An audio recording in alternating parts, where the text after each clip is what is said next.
ISI کے سربراہ general فیض حمید نے افغان طالبان سے ملاقات میں حکومت کے قیام پر تبادلہ خیال کیا۔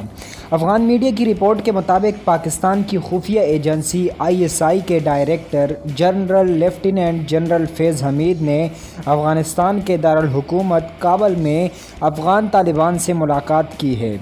جنرل فیض حمید نے ملاقات کے دوران افغان طالبان سے حکومت کے قیام سے متعلق مسائل، افغان سیکورٹی، اقتصادی معاملات اور دیگر امور پر تبادلہ خیال کیا۔ دورہ کابل کے موقع پر DG ISI نے سربراہ حزب اسلامی گلبدین حکمتیار سے بھی ملاقات کی۔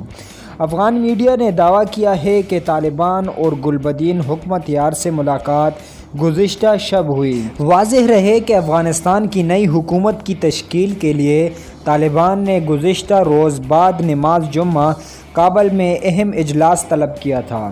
بعد ازاں ترجمان طالبان نے کہا تھا کہ نئی انتظامیہ کا اعلان ہفتے تک مؤخر کر دیا گیا ہے۔ ذرائع کا دعویٰ تھا کہ ملا ہیبت اللہ کو طالبان حکومت کا سپریم لیڈر جبکہ ملا عبدالغنی برادر کو حکومت کا سربراہ بنائے جانے کا امکان ہے۔